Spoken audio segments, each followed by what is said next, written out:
be learning a lot. So get your question. If you are curious about any subjects of interest, can you please get them ready as we start the deliberation immediately. Thank you very much, sir. Welcome to the deliberation.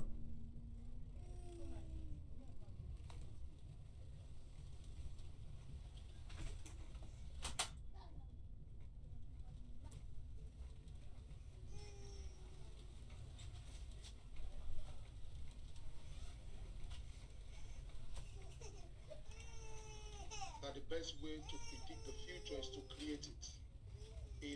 I knew him when, all of these things were in embryonic stage, and we had different conversations. And why he was supposed to be safe in an 8 to 5 environment, he decided to venture out. He created something unique. While still maintaining that relationship with that organization, he ventured out to do something that is unique, that is different. He decided not to stay only within the purview of what his area of expertise will stay. He ventured into empowering teachers, relating with the high and mighty in the society, and the gift of a man opens doors for him. His gift has opened unusual doors for him. And today I'm proud to be on this platform, which is a fruit of his commitment and labor over the years. I want to thank everyone who has joined us today for being part of this program. I want to thank my colleague, Jibrin Amza, Safia Jibrin Amza, who is behind the scenes. She's been working Monday to Sunday because we had our conference yesterday, Women Working with Children Conference, the 5th edition. And before then, we have had our faculty meeting. And after that meeting, I was still receiving messages from her, messages that we need to send to our participants and to our facilitators. I don't think she went to bed yesterday until like 2 a.m. or 3 a.m. or thereabouts, because we're still talking to that late.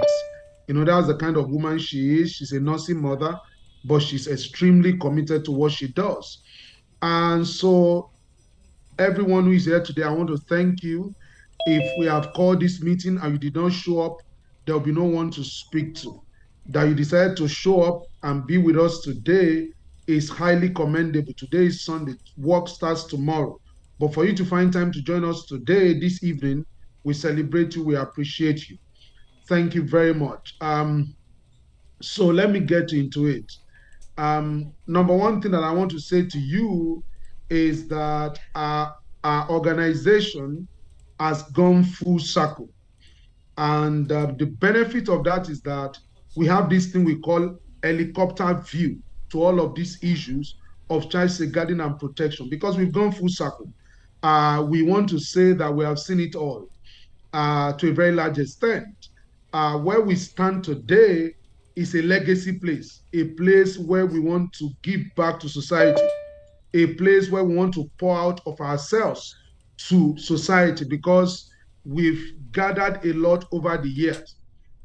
We started out our project in 1997, and our project was to educate young people, children, about their rights and their responsibilities. And we started out in 1997, and we were in Aladura Comprehensive High School, Antony Village. That's where we started from. And we were in that school, we were in Antony Village, a secondary school also. And we started from there talking to those young people. We formed a club known as Heights Club. That club was focusing on how children can protect themselves from the menace of drug and cultism. So we did all of that. At that level, we were covered by Channels TV as far back as 1997. We made our first inroad into the public school into the private school in the year 2000, and that was Atlantic Hall, where we went there to sensitize the children, and we worked with that school on the safety of the children in that particular school. And since then, we have come to work with all kinds of organizations. Since 2005, we have been working with UNICEF till date. executing diverse kinds of projects. We have been working with the British Council since 2013. Since 2011, we've been working with SOS Students Village. In 2017, we were invited to Dublin, Republic of Ireland, by Google and Facebook. And our project that we started in Nigeria was showcased to practitioners from the Middle East, from Europe, and from Africa and other parts of the world. Observers came from the United States of America and other parts of the world. We worked with the Lagos State government in 2016 to develop a statewide policy for the entire state. UNICEF got to know the work we have done with Lagos State. They invited us to work with UNICEF to develop a federal policy for the protection of children, across Nigeria. So we've gone full circle, working with government, working with parents. We work with parents at the APE level, Association of Private Schools Educator. We've worked, spoken at their conferences as far back as 2010. Why did I go this line? Something is clear in all that we have been able to do. One thing is clear. One we have come to know as a matter of fact, not as a matter of conjecture, speaking from our diverse experiences and rich experiences, is that every matter that has to do with children, everywhere children are gathered, whether at home or in school, every matter that has to do with children is either totally child safeguarding and protection conscious, or it has a high percentage of child safeguarding and protection. Let me repeat myself. What I'm saying is that from our experience, it is now clear to us that every matter that has to do with children, everywhere children are gathered, whether it is at home, whether it is in school, whether it is religious place of worship, all of this issue that has to do with children, they are either entirely child safeguarding and protection focused, or they have a high percentage of child safeguarding and protection. Now, take a school, for example. From when you admit a child to when the child goes through his or her medicals, to when you talk about recruitment of teachers, recruitment of support staff, bus school runs, everything within the school system is focused on child safeguarding and protection. Therefore, we can categorically say that child safeguarding and protection must be the number one component of concern everywhere children are gathered. Because the truth of the matter is that when children are not safe, education cannot take place. When children don't feel safe, learning cannot take place. Learning only takes place when children are safe. So it therefore means that if every matter that happens within the school system has a child safeguarding and protection component, or it is entirely child safeguarding and protection focused, it therefore means the number one knowledge everyone working within the school system, from the head of school, from the school owners, to the members of the board, to the lowest person in the school, one knowledge they cannot afford not to have is the knowledge of child safeguarding and protection. Very key. Very key. We can say that categorically because we have been on the field. We can say that categorically because we are aware of what is going on. We can say that categorically because in the last 27 years or so, we have dedicated all of our lives into this area. And so that's why we're able to come to you and say to you categorically that the number one responsibility of a school, the number one responsibility of a family, the number one responsibility of a religious place of worship is to protect children. It's not even to teach. Because let me give you a quick example. If a child does not do well in an exam, a school cannot be shut down. If a child does not do well in an exam, a school cannot be shut down. But if a child does not do well in terms of safety, if a child is killed, a child is injured, a child is harmed, the school can be shut down. So a school therefore exists for both learning and protection outcome. And so the question is, which is superior? If children don't do well in your school, the only thing parents can do is to remove their children. But if a child is sexually molested in the school, if a child is yelled at in a school because there's a parent that has taken a school to court now because his daughter, their daughter was yelled at by a teacher, and the parent said that is an emotional abuse, which is correct, and the parent said since the shouting occurred, the child has become a shadow of himself, of herself. Is a girl child, has become a shadow of herself, and is asking the court, I think, for 100 million compensation because the parents said the head of school brought the child to the midst of other children and shouted at that child. So, if your children don't do well in exam, which is learning outcome, nobody is going to sue you. But if a child is abused in your school, the government can crack down on your school. It therefore means more important than academic performance is safety of children, protection of children. It therefore means the number one concern of schools must be the safety and protection of children. It therefore actually means that if safety is not guaranteed, learning cannot take place. If safety is not guaranteed, if protection is not guaranteed, learning cannot take place. So when we talk about safety, there are two ways to it. There's what we call the linear part of safety, which is what can be seen. What does that mean? Have a fire extinguisher. What does that mean? Have speed stoppers in school. What does that mean? Have service the school bus. What does that mean? Ensure that you see the children when they are playing. Those are the linear parts. What can be seen? Now, the other component is the non-linear part, the one that cannot be seen, the spirit of protection. That's why the linear part of having a fire extinguisher, ensuring that the fire extinguisher does not expire, understanding having a first aid box, understanding CPR, knowing somebody, having somebody within the school system that can do CPR, having somebody within the school system that understands first aid, creating a master point within the school system, conducting fire drill, all of that. Why they are very, very important.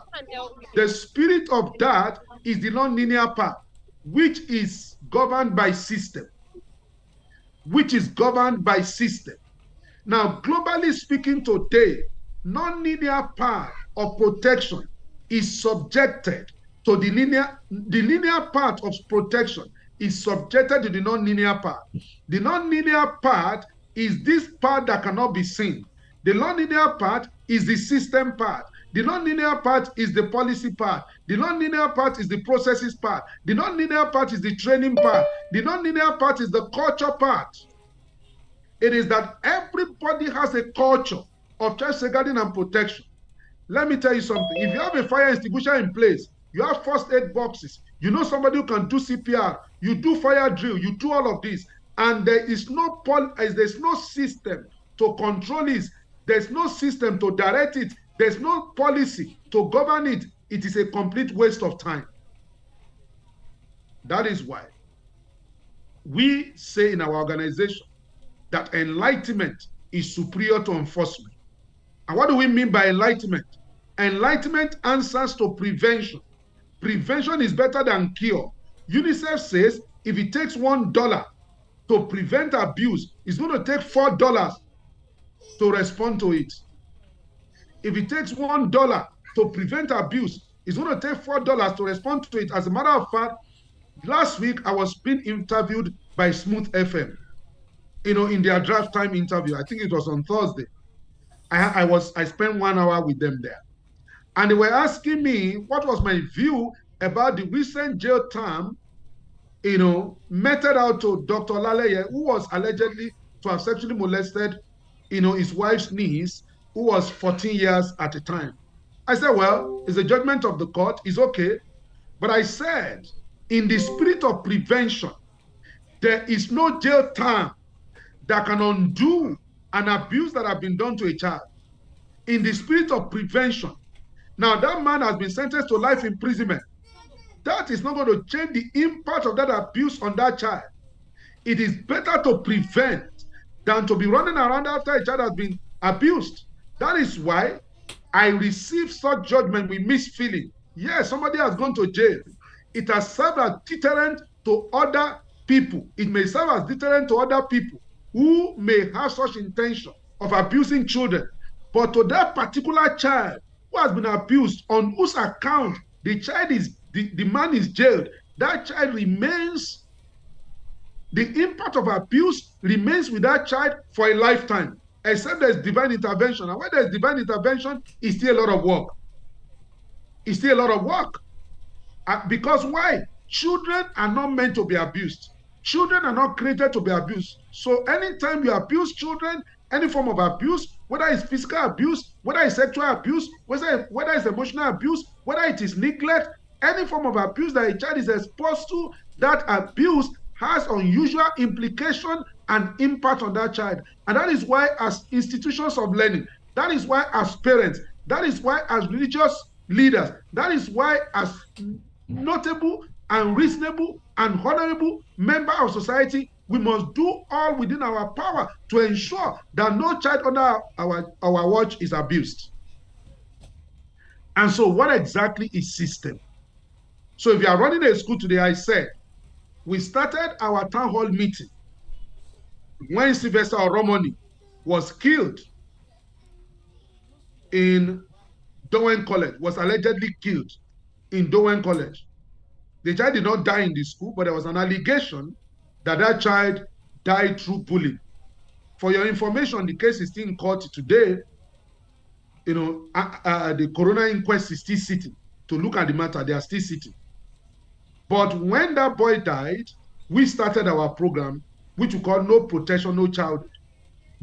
And our commitment at that level was to say that it is important to understand that when it comes to protecting children, it must answer to system. It cannot answer to wishful thinking. It must answer to system, not to wishful thinking. Are you getting what I'm saying? And so we started that program. We have, as of yesterday, we have done a 19th edition of that program. And the point I'm trying to make to you is that in that program, series of the program, we have been able to establish that system is the way to go. That you cannot protect children except through system. And when we're launching that program, I said something, which I also said on Arise TV. I said that when you are running a school and your school does not have a child protection system codified into a policy, broken down into processes on which everybody is trained, I said such school is a crime scene. And I said, why is it a crime scene? It's a crime scene or a potential crime scene because abuse is bound to be happening there. Anytime there's no safeguard, anytime you go to bed without locking your door, anytime you open up your house and you say we are okay, we don't need to lock our door. Anytime you do that, what you are saying is that we are open. Anything can happen. Anything can come in. Now, it doesn't matter whether armed robbers have visited you or not. It doesn't matter whether burglars have visited you or not. It is that you have created a veritable position. You have created an enabling environment for you to be robbed. That is the meaning. Anytime you don't pay attention to safety, anytime you don't pay attention to protection, anytime you decide to say this is a dark place, nobody is there, but you want to walk there alone because you want to show that you are bold. Anytime you do not pay attention to your safety, to your protection as a person, you make yourself a prey. You open up yourself for abuse. So anytime you run a school today, or you run a religious place of worship where you gather children, or you have a home where there is no child safeguarding and protection system codified into a policy, broken down into processes on which everybody is trained, you are running a crime scene. It's a crime scene. Why is it a crime scene? Because crime only happened in an environment that is enabling for it. And you say, what do I mean? I'm saying that for a crime to happen, there's something they call the study of victimology. How does somebody become a victim? You do not become a victim because you are a human being.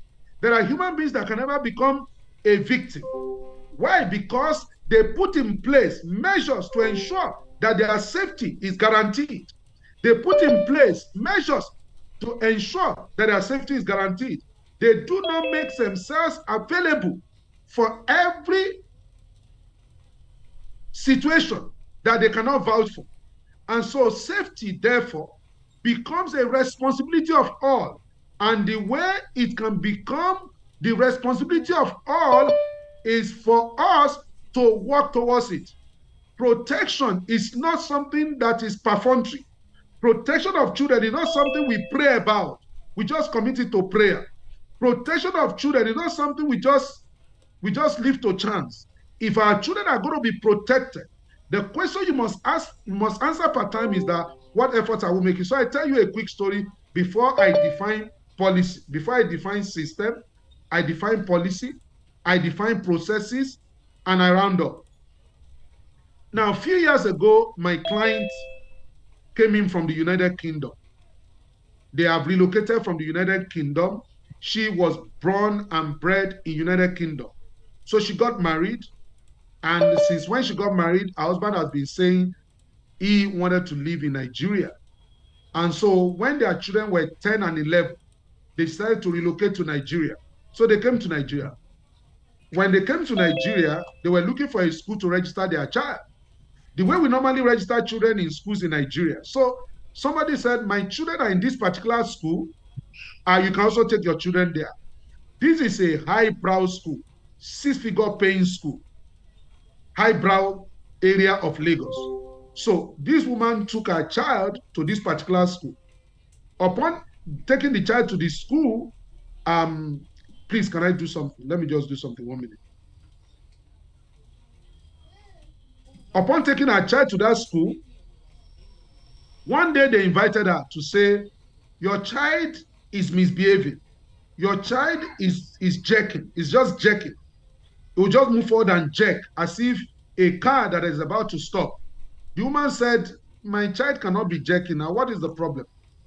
They said maybe he's on drug. Maybe he's doing something. My child can never do drug. This is a 10-year-old boy. And if he's doing drug, how did he get the drug? He's a boarding house student. He's a full boarding student. How did he get drug? Long story short, the mother went to withdraw the child from school, took the child to the United Kingdom, and the child went through some treatment. They treated him for post-traumatic disorder.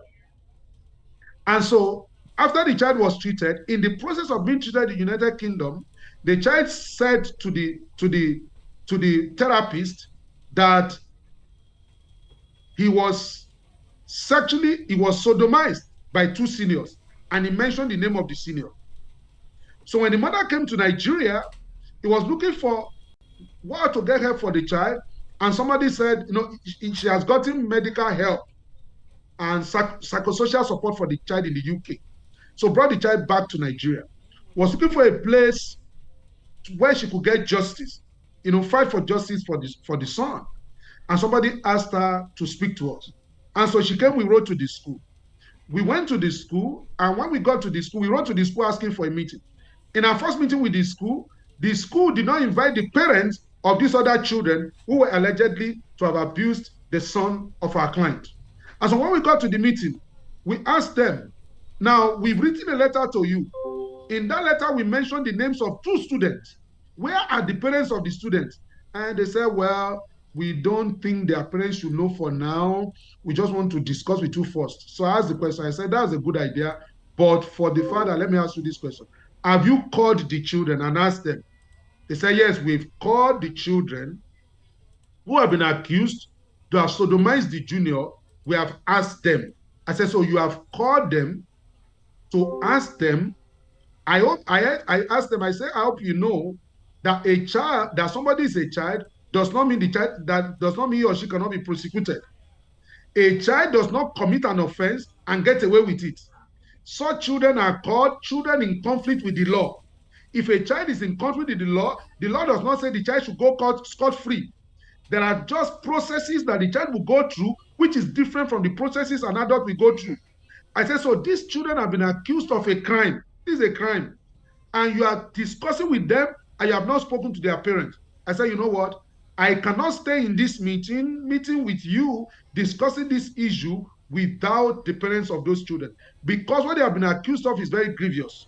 And I do not only represent the child of my client, I represent every child in the world. It just happens that this family is the one that has briefed me.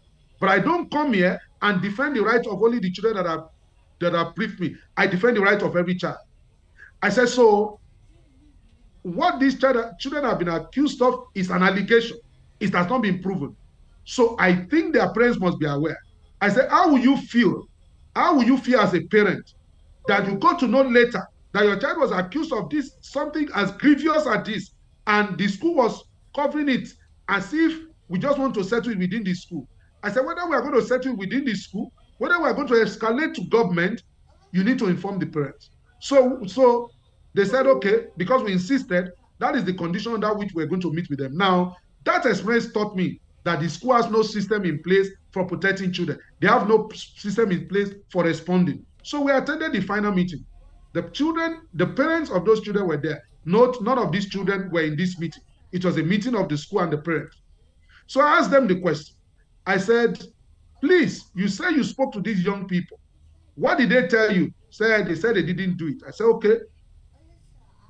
How else did you investigate to be sure whether this incident occurred or not? They said we called children. I said, how many children did you call? So we called 3 in this hostel, we called another 3 in another hostel. I said, okay. I said, even if you are doing a research, what is the number of children in the hostel? They said maybe they have I've forgotten how many, maybe like 200 and something children.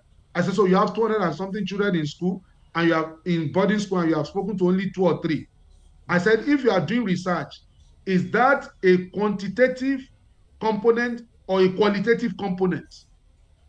What is the efficacy of that kind of thing that you have done? I said, then, can I ask you, do you have in place a child protection system codified into a policy, broken down into processes on which everybody is trained? They don't have. I said, okay. Number 2, do you have in place an anti-bullying policy? They said they don't have. I said, okay. Do you have in place a training that you take these children through on sexual abuse, what it means to be a sexual predator, and what children can do to prevent that? They said they don't have. I said, okay, ladies and gentlemen, my mission has ended here. They said, but we have not ended the meeting. I said, we have not ended the meeting, but my mission has ended. They said, how has it ended? I said, I don't want to have any other conversation with the school at this point. I said, it is our conclusion that this thing might not have happened. That's my conclusion. My client was shocked because she wasn't expecting me to go that route. She thought I was going to have a long meeting. I said, it is our conclusion right now that this thing might not have happened, but because you don't have machinery in place to prevent it from happening, then it happened. Because I said, how are you going to prove to us that it didn't happen? The only way you can prove to us that it did not happen is for us to show us the machinery you have put in place to ensure that it did not happen. You don't have a child protection system codified into policy, broken down into processes on which everybody is trained. You don't have. Since you do not have, this thing might not have occurred, but it is our position that it occurred. Why did we say it occurred? Because you do not have in place the machinery to protect children. I said, so you are going to hear from us. That's the end of the meeting. The other parents were saying, wait. I said, ladies and gentlemen, I'm trained. I'm not trained to waste my time. I'm trained to find the position of the law. I've spent all my life. I was called to the Nigerian bar in 1999, September 28th, precisely. I've been doing this work 2 years before I was called. As a lawyer, I spent all my life studying this area, practicing in this area. I said, so I cannot sit down in a meeting where we're going to be exchanging words as if we don't know what we are doing. I am trained. That is why these parents came to me. I need to save their time. And since you know I also charge per hour, I need to save their money. I want to leave now. So I told my client, let us go. The school will hear from us. And that was our position.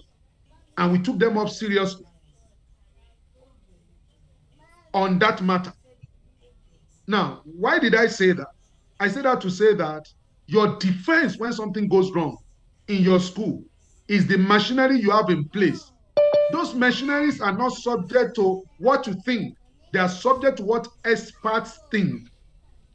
Okay, for example, the Lagos State government in 2016, we worked with the Lagos State government to create a policy for the entire Lagos State, to create a policy for the entire Lagos State in 2016. That policy stated that this policy is a general policy made for everybody. It should be adapted to every organization according to their needs. You don't just go online and download a policy. It must be adapted according to your need as an organization. So what is your need? And so let me conclude my conversation with you today by defining what is a system. And I will take questions. What is a system? A system is coordinated approach that sees from end to end the protection of children, safeguarding and protection of children. A system is a coordinated approach that identifies the role of everyone that is involved in protecting children, identifies the role, identify how those roles are played. That is a system. A system must have 4 or 5 components. Number one, a system must speak to goal or set of goals. What is your goal or set of goals as an organization? Number two, a system must speak to who is responsible for what. People say that child safeguarding and protection is everybody's business. But I say to you, child safeguarding and protection is everybody's business to the extent of reporting. When it comes to responding, when it comes to prevention, when it comes to acting, child safeguarding and protection is only the responsibility of the trained. Who are the trained? Someone who has knowledge. Knowledge is what to do. Someone who has skills. Skills how to do it. Somebody who has attitude. Attitude is the fortitude to do that which you know you should do. Child safeguarding and protection is the responsibility of trained hands, trained eyes, trained head, trained legs, not just anybody. So who is responsible for what? Number three, what is the person responsible for? Number four, how is the person responsible for? How is the person responsible? Number five, why is the person responsible? System must answer all of these questions. Then, once we have in place a system that envisages all of that, that system must be codified into a policy. The system must be codified into a policy. Because system is intangible. System cannot be seen. System is seen in demonstration. System is seen in policy. What is a policy? A policy is a statement of will. It's a statement of will predicated on the dominant value system of those who created it to govern their affairs. A policy is not a statement of wish. A policy is a statement of will. A policy is a to do. It must be done. A policy cannot be compromised. A policy is a statement of will. Why is it a statement of will? It is predicated on the dominant value system of those who created it to govern their affairs. A policy is not something we joke with. A policy is not something we just put in place so that when it happens, we just find something to do. A policy is not something that we just use to decorate school. A policy must be done. And how can I explain policy? I will explain policy with this story. There was a king, there was an ancient king. This king was the most powerful king in the world at that time. This king had a loyalist. This loyalist are served from king to kings. This loyalist is one of the best men in the society, in the kingdom. It was the man who advised the king. But some people ganged up against this man and they went to tell the king to make a law. Unknown to the king did not know that the law they had him to make, they asked him to make, was against his favorite advisor. And they said they should make a law that nobody should pray in a particular way in that kingdom. And so the king signed that law, which is now a policy, into law. And this, his favorite man, was brought to say that this man has broken that law. Note, this is the king's right-hand man. This is the man who makes the kingdom thick. This is the man whom the king goes to. When the king has a dream, he will interpret the king's dream. This is a man that the community, the kingdom cannot do without. This is a man that the kingdom respected and honored. This is a man who had dined with kings. This is a man who was highly respected in the kingdom. But now the policy is against the man. What did the king do? The king followed the policy. Hello, please, if I'm not speaking, can you mute, please? Blessing, Ama Setora, Ama Tosero. Can you mute, please? Can you mute, please? Sophia, can you mute everybody?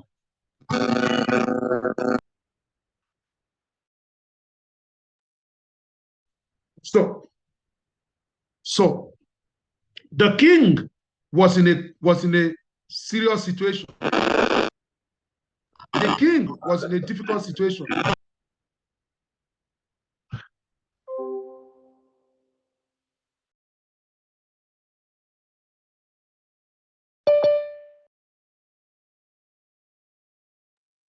If this thing does not stop from this particular participant, we may have to remove you, please. We may have to remove you with most profound respect.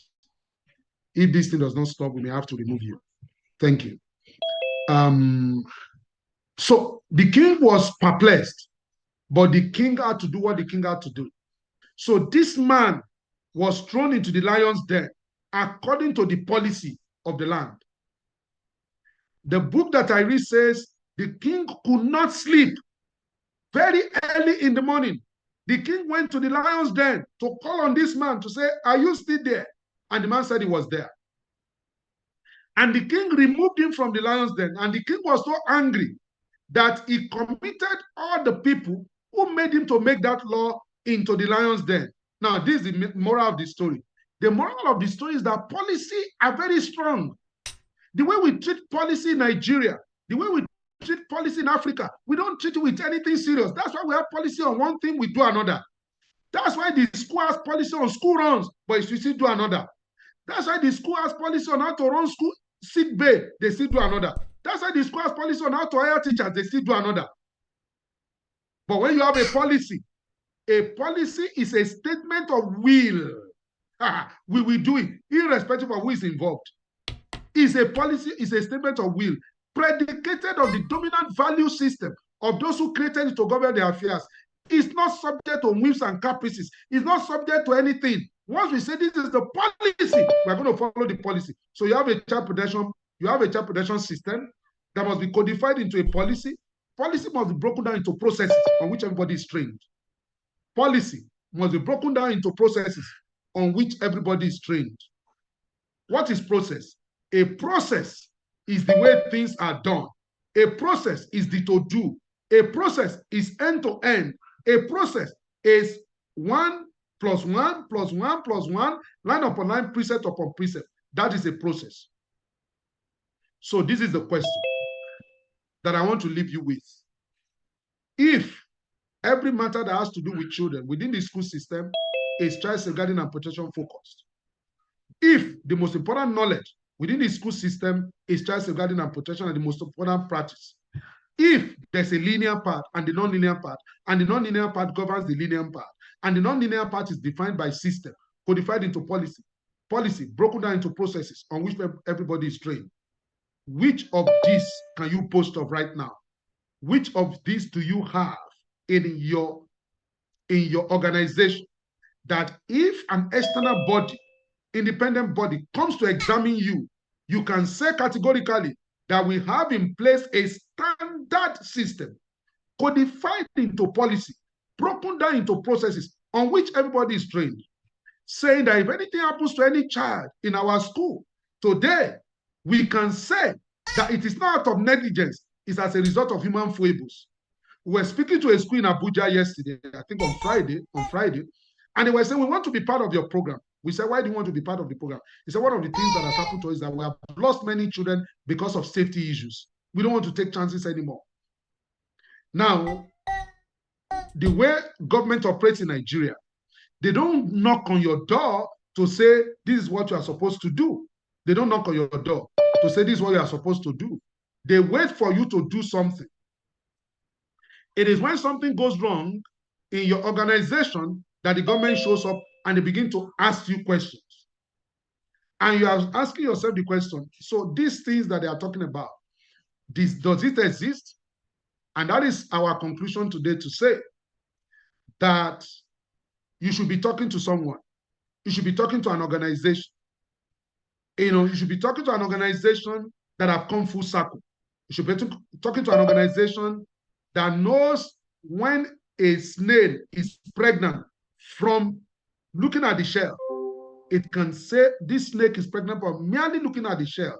You should be talking to an organization that is able to help you to crystallize all of these things. They may look big. They may look, where do we start from? But you should be talking to an organization that can help you to break all of this down.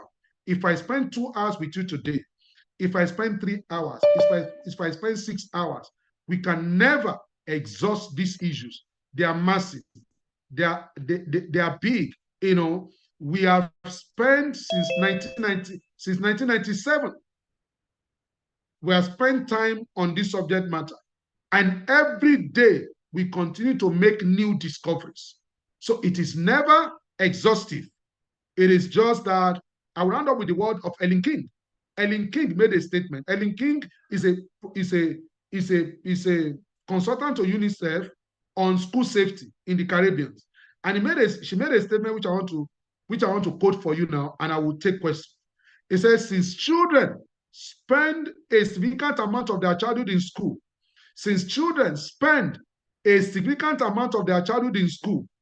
it is for this reason, if no other, that school should be warm. School should be warm. Caring and nurturing places. School should be warm.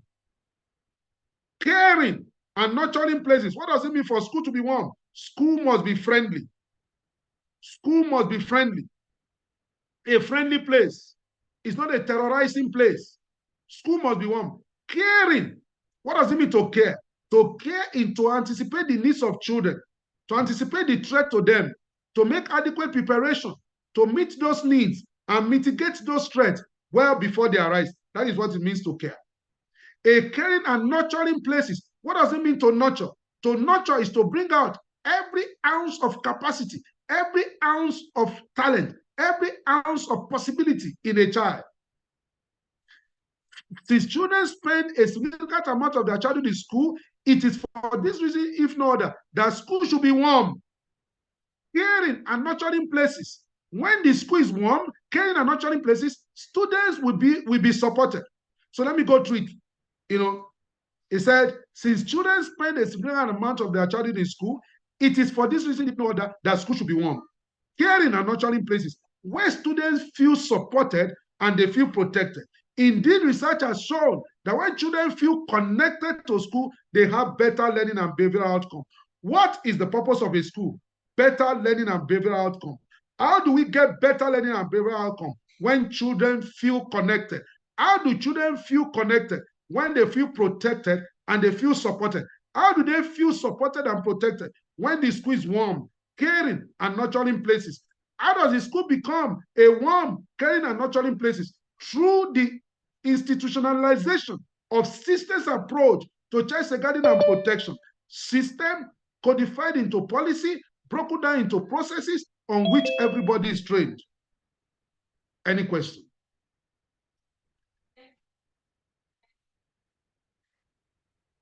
This is powerful. Thank you very much, Barrister Tawakalami. This is powerful. This is powerful. If you have questions in the house, can you please just let's drop our comments in. You can unmute yourself yes, question, please. If you want to ask any question or drop us Can I go ahead, below. please? Okay, I'm ready to take anyone.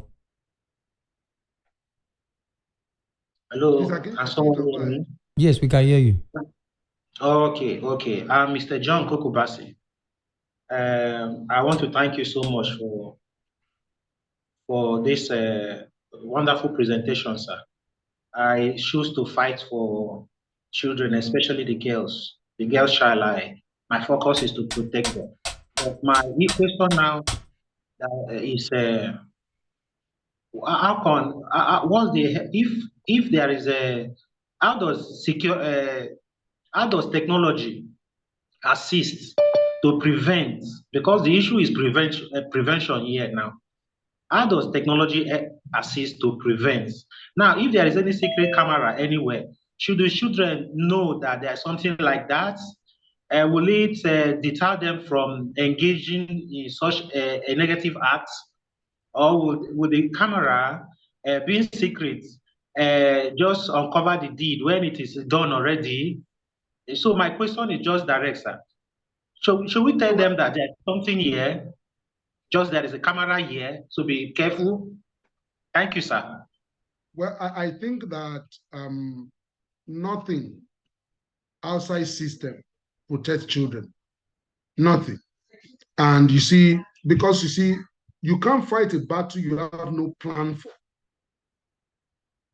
You cannot fight a battle. So technology is a component within the system of protection.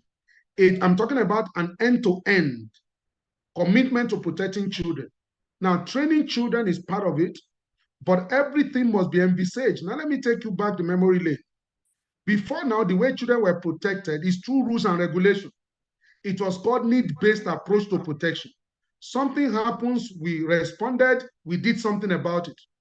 Child safeguarding and protection thinkers began to ask the question that this thing does not help because it makes victims of our children. Our children are already abused. They're already abused, and we're now running around. How can we prevent? The way to prevent is to have an end-to-end plan. And this is envisaged within a system, end to end. There's nothing that happens within the school system by happenstance. Everything that matters within the school system, you don't write an exam within the school system by happenstance. You create a syllabus. Your syllabus is in conformity with the Lagos state if you are within the Lagos state. Any state you are or outside Nigeria, your syllabus must be in conformity, even if you are doing homeschooling, must be in conformity with what the government have prescribed. Now, after your syllabus is in conformity with that, you have the date of resumption. Within the date of resumption, there's a period which you call half time. Half term, people go home or you rest for 1 week or thereabouts. Then you release the timetable for exam. Exam does not happen by you just waking up and say, tomorrow is exam. Everybody prepares for the exam. After the exam has been written, there's a process through which results are released. So also, that is for exam. All of that speaks to learning outcome. When it comes to protection outcome, there must also be a plan, end to end. It cannot be by rules and regulation. Rules and regulation do not work except they are within a system. That is why I said a system envisages end to end. A system is in place to ensure that everybody within the school system understand there's a coordinated approach. It is like a football match. A football match is by a system. You ask the person, the coach, what is your match formation? That match formation is not decided on the field. That match formation is decided well before the field, well before the match. The coach will sit down and plan the match and will tell the players that today we are going to play 4-6-3 or whatever. And note, when the team does not do well, they do not sack players, they sack the coach because the coach is the one who does the plan. So whether we should use camera or should tell children and all of that, that in itself, if I'm responding to that question, I'll be responding to its outside order. The order is what you are going to teach children about their own protection, their role. We call it self-protection. It is different from self-defense. Self-defense is what you do when you are in danger. Self-protection are the principles you put in place to prevent danger. So we don't teach children self-defense. in our organization, we teach children self-protection, right? Self-protection is bigger than self-defense. So now the point therefore is what are you even going to teach children about their own safety and protection? All of that are embedded in system. So you have this end-to-end product. You have this end-to-end entity in front of you, and you are able to predict what could likely go wrong. If this goes wrong, this is what is going to be our response. That is the meaning of a system. So I want you to think about everything I've said today, not in terms of, don't think about it in terms of rules and regulation. What do we need to begin to do? Think about it in terms of, I'm trying to admit everybody. Please, can you admit there are 3 people in the waiting room? So what we are talking about is that you must look at these things from end to end. So whatever question you are going to be asking me must be trying to understand, how does this system work? What is this system? How do I know if I have it in place in my school? How do I know if something goes wrong in my school?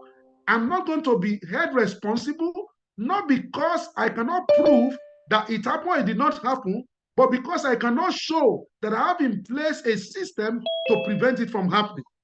I think those are the question those are the areas we should be focusing on. And somebody is asking me the question to say I should shed light on the Lagos State government policy. In 2016, we were invited by the Lagos State government to work with them to develop a statewide policy. So we were one of the people that worked with the Lagos State government to develop that policy. And when we developed that policy became a law in Lagos State. It was signed into law in December 16, 2016 by the then Lagos State governor, Governor Ambode, and that law and that policy became a law in Lagos State.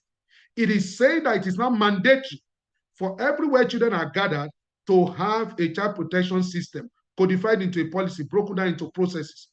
And you cannot carry the Lagos State government policy and dub it word for word. No, because that policy was not only created for schools, it was created for everywhere children are gathered, hospitals, recreation center, everywhere children are gathered. That's why the policy was created for. Therefore, for you to be in the right position in Lagos State, that policy is nothing but a checklist of everything that must be in place, taking into cognizance the peculiarity of the organization that you are running. Thank you. Thank you Can very I ask a much, sir. question? Yes, we can. Okay, please ask your question. Okay, thank you, Mr. Taiwo Akinlami. I'm very happy to see you again. I remember the time you came and did this training for us in Master Care in Delta State. Thank you very much for having me. When I saw this, I was so happy that at least we can be able to benefit from your wealth of experience and knowledge.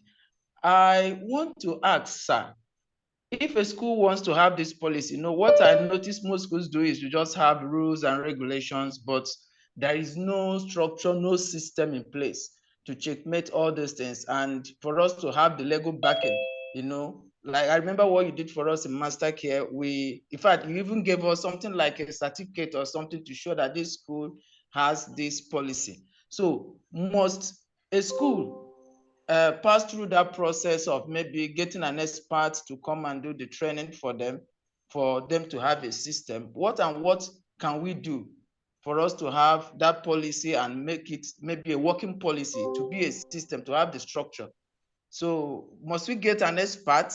Or if we want to get an expert, I believe you are still available to assist now, sir. Okay, madam, thank you very much. Thank you. I remember Master Care. I think we spent 3 days in Master Care. You flew us all the way from Lagos, and we spent 3 days with you. We ran 2 days training, ran training on child safeguarding and protection. I think we had a session with parents. You invited me back to have a session with parents. So yes. I remember. Thank you very much.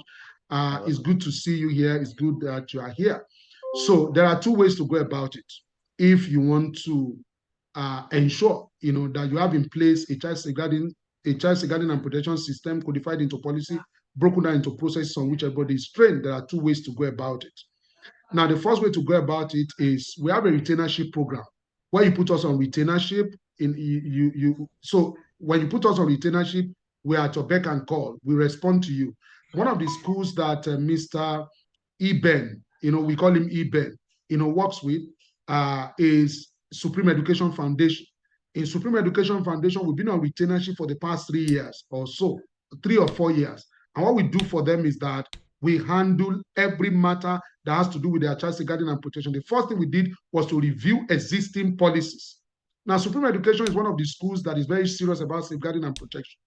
So the first thing we did was to review all the existing policy, ensure that they're in conformity with the child safeguarding and protection policy. We did that. And so since then, since they engaged us, we are with them every year. So having created the foundation, the processes, now they know that matters occur on daily basis. This has happened, Mr. Klami, what do we do? This has happened, how do we go about this and all of that? So we do that for Supreme Education Foundation. So we are on retainership with them till today. And to be on retainership with us is not cheap. It's a lot of money. Actually, it's in 6 figures. It's in 6 figures. We're on retainership with a couple of schools in Nigeria. Most of the schools that we're retainership with are, highly placed, highbrow schools who are able to pay 6 figures, and we are their beck and call to answer them at any point in time. Now, that is one way of going about it. So if you want to engage us, you can have conversations with us. You can book you can book what we call a clarity session. It's a 30-minute session, free of charge, where we can break these things down to you one-on-one. So if my colleague can put in the chat area the link to clarity session, so we can have that 30 minutes clarity session to you, where we can show you what is available, what you can do. Now, that is one thing you can do. The other thing you can do is that, I don't have the resources for this retainership that you are saying is 6 figures. It's a lot. Maybe I can't afford it. Then we have created a coaching program where we can train you for 1 year. You are going to spend 6 months in class and 6 months outside the class. And what are you going to achieve in that class when you come for that class? We are going to help you. We are going to take you through what it means. What does a system mean within an institution or within a family? What is a system? We're going to teach you the rudiments of system. Number 2, we're going to work with you within that class to develop a system for your organization. You are not only going to develop a system, you will develop a policy. You're only going to develop a policy, you will develop processes. You're not only going to develop processes, you're going to develop training manual. All of that will be done within the class while that class is going on. You're going to be working with other people who are going to guide you so that when you are leaving that class, you're going to leave with an understanding of system. You're going to live with an understanding of, not only with an understanding, you're going to live with a system codified into a policy, broken down into processes, and you're going to live with a training manual. You're going to be armed with the capacity to go back to your school and implement all of these things as if we are there with you. And when you go back to implement these things, we are still going to be with you for 3 months to work with you. We call it the project period, to work with you to see to the implementation. And after that you have implemented and the policy is running, we are still going to consult for you, be with you for another 3 months, advising you, making it 1 year. And after all that is done, we believe you can stand on your feet. And if any matter comes up, you can all come us, you can call us and come talk to us. Those are the 2 components that is available, right, that you can look at. So that is my response to you. Good evening, sir. Good evening, madam. Sorry, madam, did I answer your question? Yes, I'm very pleased with that, sir. I will get back. I've gotten your contacts. Thank you very much, madam. Yes, sir. Good evening, sir. Good evening, Mr. madam. Taiwo. Good evening, sir. Mr. Emmanuel, a school administrator in Okota Isolo, Lagos. Just a quick one. Please, your contact should be displayed on the screen again. That is number 1. Then number 2 is that what it means now is that all schools must have their own safety policy developed by themselves. That is my question. Because there are no 2 schools that are the same. Okay. Every school is peculiar. Your history is peculiar. Where you are situated is peculiar. Do you know that part of child safeguarding and protection is community engagement? The nature of the community you have in your environment is going to determine the kind of engagement. You can't use what Supreme Education Foundation is using.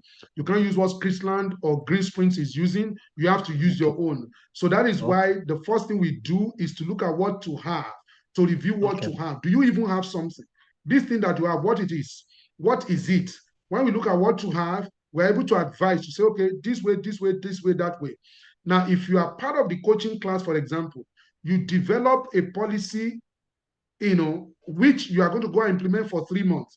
In the process of implementing for those 3 months, we are going to be looking at the peculiarity of your school, the peculiarity of your institution, the peculiarity of your organization. So it is not, you cannot say winner takes all. As a matter of fact, the school we are working with in Abuja, they have multiple schools. And they are telling us on Friday that Mr. Klami, we know we have multiple schools. These schools are located in different areas in Abuja. We need a representative from each of the school to be part of this process so that no school, every school is able to say, we know the peculiarity of our school and we're able to adapt this training or this coaching program if they go by way of coaching. There are 2 ways to go about it, as I've said. Is that how you want to go by way of retainership, which is expensive? I mean, you say how much is our retainership? It begins from 5 million naira. It begins from 5 million naira. That is the retainership there. And schools, we are not hoping that schools will sign up for it. Schools have signed up for it and they have continued to renew it every year like that. Are you getting what I'm saying? So it's not that we are not believing God that it will happen. It has happened, though we expect that more schools will sign up, right? So our retainership program is pegged at 5 million naira, right? Now, for those who cannot afford that, we say, okay, it's not everybody that can afford 5 million. The funny thing is this. There are people who are on our retainership who still sign up for our coaching program. They say, Mr. Aklam, everything you are doing, we just want to be part of it. I said, no, you don't need to say no. We want to be part of it. We have to be part of it. We have to know what you are telling them there. And they still, those schools, we just finished working with 24 executives in our coaching program, 24 from different schools, 24 and different organizations. And another cohort is starting on the 11th of November. 11th of November. Now, that class is already almost full because we had a meet and greet with some of the people that are registered for that program. And everybody is excited. We ourselves were excited about that class, which is kicking off on the 11th of November, 2023. And you can still register for that class. That is far, far cheaper compared to the 5 million. retainership. So that is why we are saying, I don't know if my colleague is in this meeting. I've not been feeling her. Miss Sefia, are you in this meeting? Did she put in the column the information about booking a clarity session? And she can also display how you can reach out to us. Is that all of that? Is that in the chat area? Before clarity section, you talk about it. Yes, sir. Okay, is there information? Yes, the links are here. The links are there. Okay. Yes, sir. You can book a clarity session. There's also a link to registering directly for the program, for the coaching program, which is a 1-year program. So I'm available to take other questions, please. Thank you, sir. Thank you. Any other question? Okay. Thank you very much, sir. Really appreciate. As I said, this is a clarity session. I was thinking it's going to be more of deliberation, but I observed that we need to be educated about this subject matter before we turn it into deliberation. So if you have any question, we have really explored today critical and robust child safety and protection system in the school. And then one of the points I generated from this class is that one policy cannot work for the whole of the school. So we have to create a unique policy for each school. And as a school, we need to take it. That means a policy is even more important than the way we focus on the curriculum, the school building, and more. Because if it's done on us, at the end of the day, the school may not even be able to remember all the remaining things in place. And then as much as possible, we drop the number of Barrister Taiwo Akinlami, that is the PA, so that we can chat and be able to book a session, for speaking engagement, book a session for any of those classes, and I'm sure it will be of help to you. Child safeguarding system is one of the great things right now in Nigeria, even all over the world, especially for all the Gen Z students that we have in our schools. A lot of funny things are happening in the schools right now, especially with this digital age. We need to understand how to protect them. We need to understand the legal responsibility and obligation of every school owner, even teachers themselves, the language to use in the classroom. Some teachers don't really know the kind of language to use in the classroom. I've experienced a lot of those things, and I would lie to you, if we are educated about some of those things, we will know that we need to be globally compliant about some of these things. And some of these children are different. We need to know how to talk to them, where to talk to them. I was with some group of in my school talking to my non-teaching staff, and then there was something I said. Talking to some of these students sometimes, don't ask them for their personal information. It is not your right to ask them for their personal information. Greeting is fine, this is fine. So sometimes the children can take it up to themselves and then turn it to something else against the school. So as much as possible, ignorance is not allowed at all. In the court of law, I know Barrister Tawa can even give us more clarity on this. I don't know. It's not the major thing. By the time it gets to the highest point, we may not be able to solve some of this. So we can solve the problem by understanding the system, by creating the system in the school, by also trying all our best as much as possible to create a journey that can help our school, help the system to be in place for a long time. And then, as I said, we have discussed a lot today. And if you still have questions, I'm going to drop number. And on the WhatsApp platform, we have a WhatsApp platform called CME Foundation, so that you can reach out in mass with Barrister Taiwo Akinlami Academy, so that you can learn how this thing is done, create a special policy for your school, and create a special system for your institute. And at the end of the day, endless possibility. And I pray, like Pastor Barrister said, that he does not pray that some of these things happen to you, but as much as possible, we can prevent it before it happens. So if you have any closing remarks, sir, can you please give us a closing remark as we end this conversation? Okay, I'll do that. So Linda Lemon is trying to ask a question. Maybe I can quickly take that because that hand is persistently up. Maybe I can quickly take that question, then I'll make my closing remark. Thank you very much for the audience. I really appreciate this.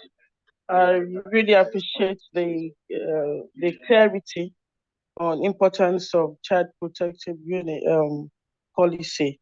I just needed more clarification on the coaching program as a year. Is it going to be online throughout the year, or there's a place where this group, the class, will assemble, and what does it cost? Okay, madam. So so I'll answer part of the question, and I will advise that you book a clarity session where you can have better understanding of all of these things that we have spoken about. Now, the 1 year coaching program happens virtually. It's virtual, but I'm in class every time. We meet like once a week or twice a week, depending on what the class, depending on what the class can accommodate. We meet once a week or twice a week, but the class is for 6 months. The first 3 months is to deepen your knowledge on child safeguarding and protection and system. Then from there, we move to creating a policy. We're going to work with you to create policy, globally standard policy, system, processes, and training manual.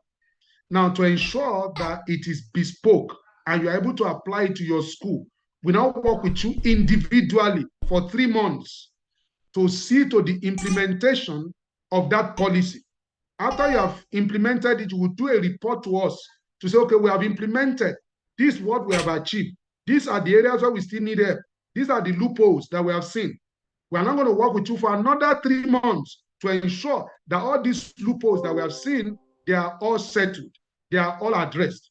When that is done, after that is done, what is now next is that you are now able to have something you can boast of, that you can say that, well, we have something in place that is good to go. That program is we run 2 cohorts in a year. In the year 2023, we ran the first cohort in the month of May. The second cohort is starting 11th of November. If you want to be part of that program, all you need to do is to send me a message, right? You can send a message to me or to my colleague by WhatsApp. You know, my WhatsApp message, I only take WhatsApp messages there. I don't take calls there. Is 08033620843. Only WhatsApp message. 08033620843. That is WhatsApp. If you send a WhatsApp message to that, or you send a WhatsApp message to my colleague indicating interest, we'll share with you all the information that you need, and we can take it from there. Just send a message. Send a message to my colleague's number. Send a message to this WhatsApp number I just gave to you, 08033620843. Send a message there. We will respond to you. If you still need a clarity session, we'll book a clarity session with you to further explain to you what you need to do. If you are already good and you don't need clarity session anymore, then you can register for the program and we can take it from there. That is how it works.